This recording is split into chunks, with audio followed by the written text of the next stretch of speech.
What's up guys, CG Inferno here, and as you can guess by the title, it's a different type of video. No review or anything, or random, well, I guess you could say random discussion, but yeah, this is basically my time at an event from last week. Was it 2 weeks ago? One of the two. Anyway, that I got invited out to by Reef Entertainment, who work with This America as well, where we actually get to meet the man himself, Kondo, and get to ask him like a few questions, and we got to play East 10, although I already had it by then, and Daybreak 2 early, which was quite nice, honestly. Now, before we get into like the whole meat and potato of it, essentially I'm going to talk about the event itself first and all the stuff that we got to do. So at the event, I did come in late because I didn't know where the entrance was, because usually in these types of places, when you're going to them in like London, let's be honest, like they're always in some odd place unless there's like a big fat sign saying this is the place to go to. Like legit, I went around and then I realized, oh, the entrance was there, so I literally went around for nothing. But it was a nice place, very fancy, which you kind of expect in that part of London anyway. They gave us some freebies, so we got the Eastern I guess art book more or less, which Mr. Kondo managed to sign himself. I'll show a picture of it and everything in the video. We also got a Daybreak 2 mouse pad. I could have swapped it for the East 10 one because they had that as well, but they said it's either one or the other. They couldn't give us two. I mean, maybe I could have asked for both, but I didn't want to seem too greedy. They also gave us a Daybreak stand, which has Agnes and Van that you can mount. I'll show it in the video. I need to set up myself because I'm literally recording this right now, but yeah, it was quite nice. There was supposed to be an adult keychain as well, because I did remember seeing it in the gift bag, but when I got home and I'm checking it now, I don't see it, so I don't know where the hell it dropped off to, but I would have liked to keep that because I do have quite a bit on my keychain. It's unfortunate.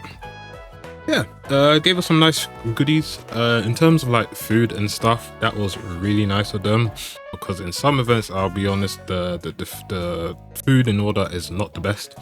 Here they actually, instead of just the usual pizza, drinks or whatever, they actually gave us like a variety of food to pick from, which was quite nice honestly for me, considering that I'm trying to like lose weight and everything. Drinks, snacks, tea, all of that, all there. So you know, they really sorted us out, you know, so I really appreciate that. Now with all that said, let us jump right into the main topic. I'll have some gameplay of Daybreak 2 rolling around anyway.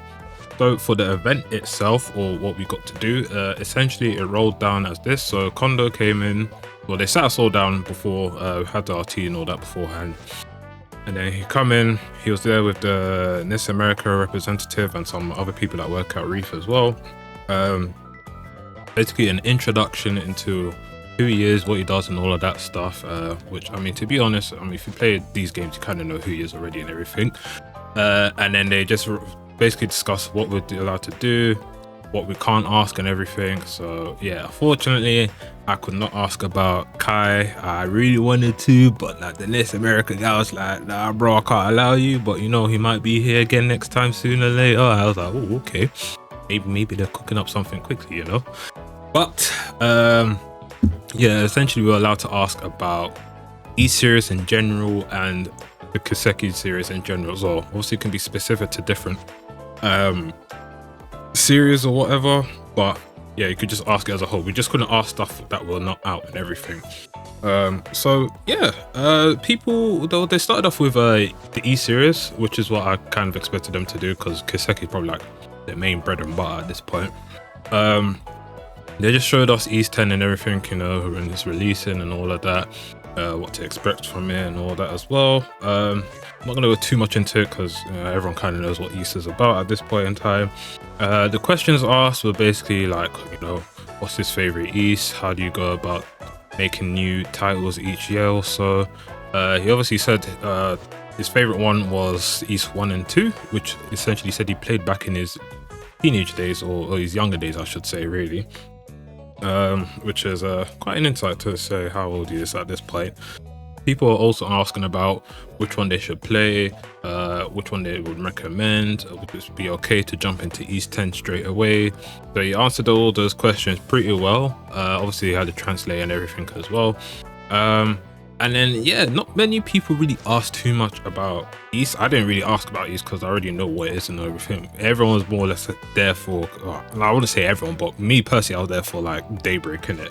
So yeah, they run over to the Kiseki section now. This is where, you know, it actually took quite a bit of time. So essentially, Daybreak 2 is coming out 14th of February, which is quite sooner than expected. Honestly, I was expecting like March, April time, but yeah, February is quite quick. I think this will be like the fastest we've seen a Kiseki title coming out back to back in the West, because Daybreak 1 only came out in June and this is coming out in February, so like it's literally like months away more or less. That was quite a nice surprise. They just explained the gameplay elements and all the new stuff that were added into it, which I already know because I already played it in Japanese like a few years ago. And then, yeah, we got to ask questions. This is where I would say most of the time went compared to East. Like, literally, I think we were here for like a good 40 minutes or so, almost 50, just asking questions and everything because everyone's so intrigued about it. So people are just asking, is it okay to play Daybreak first instead of playing all of the other ones? Which one is his favorite? Is it okay to just play Daybreak 2? Like, you know, some people that they're not as, I wouldn't say as invested, but they haven't really played all the other ones beforehand. Like, say for me, example, like I think like 2 other people there as well. So in terms of my questions that I asked, will Abyss mode be back in like any Kiseki title in the future? And what Kondo essentially said is that they only added in Abyss mode in Reverie, Hajimari if you want to call it that as well, mainly because the amount of characters you could play, and essentially you could just be making like an all-star team, which is the case for that game anyway, because that game had what, like 50 plus characters you could play from, which is like absolutely bonkers honestly. So yeah, they just decided, okay, I think that would be a good way to say, you know, if you find it a bit too easy considering like all your builds and stuff, this could give you a challenge. Now, we all know with Abyss, at the start of it, it is very, very rough. But once you get to like mid-game, it's not too bad. Late game, that's where, you know, everything doesn't become a chore. You can just make the most busted builds ever and you'll be fine.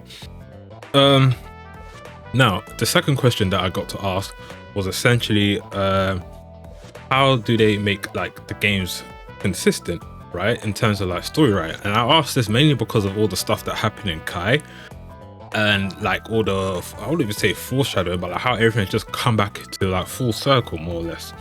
And essentially he said that team have to actually go back and look at what they've done just to make sure that they haven't like messed up anyway in terms of like story writing and everything, which I expected honestly, because when you have a series that's running as long as this, there are times where you really need to actually go back and check, you know, okay, this is what we said, we have to actually make it consistent with what we're going to do in the future, you know. So if you played Kai, you will kind of know what I'm getting at, mainly because of like what happened like near the end and everything, right? With Kevin. So that was a good insight into it. I was like, okay, yeah, I can see that happening. I know some people might be a bit, oh, I thought they might have planned it out already and everything from like 10, 15 plus years ago, which honestly I highly doubt. Like, I don't think people be thinking that far into the future with it. You know, if they are, then well, kudos to them, because that is some serious dedication right there. Now the other question, or final question that I got to ask, I could have asked more, but I didn't really feel like I needed to, was essentially the timed, like, will there be a time where the JP and English will come out at the same time or as close to the JP release, right? And this one I got answers from both Kondo himself and the NIS America representative as well. So Kondo essentially said they are trying to shorten down the time with JP and English release, because they see that, you know, there is quite a big fan base here in the West for these games. Said you can kind of see it already with the East series, because East 10 didn't come out too long ago in Japan and it's already out here in the West side. Obviously Kiseki one is a bit of a sticky one, mainly because I would say when Reverie came out in Japan, we thought we got it not too long after, and we kind of thought, okay, the next game would be Daybreak, but essentially we had to wait because they brought out the Crossbow games, which I think kind of, I mean, for me, it kind of dampened the mood, because I said at that point we could have easily catched up, right? But yeah, it's a bit of a sticky situation. But they said they are actively trying to shorten the time down, because apparently they work to like literally at the last minute before release, which I say is okay if you're doing like optimization and everything, but if you're doing that in terms of like the way writing and script and everything, that is personally me, I think that's like a red flag, because it really that should really be done and dusted like months beforehand, you know, unless something major happens, right? But yeah, that's more or less what I got from Kondo, that they are trying to shorten it down. This will kind of coincide with like the next part that I'm going to talk about in a minute, but first I'll talk about what the This America guy said as well. So he essentially said they are, if you hear the police, I apologize. They essentially said that they are actively trying to do it as well. They could probably even shorten it down if they really wanted to, by just slapping it into like an AI program and then fixing up here and there and just releasing it. But he knows that when it comes to AI, sorry, people are a bit iffy about it. A lot of people are online. I would say online, but mainly people on Twitter. But we all know Twitter, people don't really have brains on there for the most part. But yeah, he essentially said they don't really want to do that. They want to take their time with it. Obviously they have more people to work on it now in terms of like translating and localizing as well. And yeah, they are doing like multiple games as well. So if it was just Kiseki, they could have probably get out a bit quicker, but considering they're doing East and then other games as well that they essentially do as well, so probably like Crymac and all that, like they have projects as well, right? So it does take a bit of time, but they are actively working to get it faster down the line. So maybe at some point, maybe like a few years, maybe English might be coming out just like 2-3 months after Japanese, you know, who knows, we'll see. But yeah, they did say that, and now this will come into like my, well, not even my question, but someone did ask, but it was essentially the whole PC port issue. So they just said that, or the person asked if Falcon will be ever like releasing games on PC day one, right? Because essentially now they've only just been doing it to PlayStation and Switch as well to an extent. I think for like 1 or 2 games, I think, yeah, they've done it for East 10. Daybreak you don't really see on the Switch until that comes West Side. But yeah, they did ask her, and they did say they are actively trying to do that as well now, because they've seen a shift in the market. So not many people are playing on PlayStation as much, or consoles in general. People have gone either onto Switch, which is handheld, which is obviously easy to get everyone into, or PC. And he realized this because even some of the young ones that have come and joined the team, when he's asked them, they all said that they play on PC more or less, right? And that probably got him and the other team thinking, okay, yeah, maybe we should actually start considering releasing these games on PC day one, or even as close as possible, instead of just PlayStation. Personally, me, they do PC day one, that'll save me a hell of a time, because sometimes I really can't be asked to play on consoles. But if they are doing PC day one, ideally I'll kind of want them to work with Durante and team, mainly because their PC ports have been like top notch pretty much all the time. So yeah, that was an interesting one. So they are actively working towards it. Now when we'll see it is just a big question at this point in time. But yeah, apart from that, yeah, the questions went on for quite some time, and then eventually, yeah, they called it off. And then yeah, Kondo went to go and do his media duties, because there was like a few media people there. Before that, he managed to sign like our stuff and everything. But yeah, unfortunately I couldn't do like no like one-to-one questions or anything. It was mainly just for media. Like us creators were like more or less left on the side. I mean, I guess if I really wanted to, I could have probably asked and they might have sorted it out, but hey ho, maybe next time if he comes down, I might do it. But yeah, that is mainly the video, more or less. It's a bit of a different one. Hopefully it gave it some sort of insight, but this was basically my experience at the event. I actually done a video like this, so it's the first time. So let me know what you think. Want to see these types of videos a bit more. If not, you know, it is what it is. I might just do like a post about it on Twitter or my community post or something. But yeah, it's good to meet him. I'll have some Daybreak 2 gameplay on my channel as well. They did allow us to record quite a bit, and I don't even know how much I'm allowed to show, because they said, oh, we're supposed to send an embargo, and right now as of recording, this is like 2 hours beforehand, and I have not received anything. So at this point, I'm just going to upload what I have, and if they tell me to take it down and stuff, then yeah, I'll just take it down. But yeah, thanks everyone for watching, and I will see you guys next time.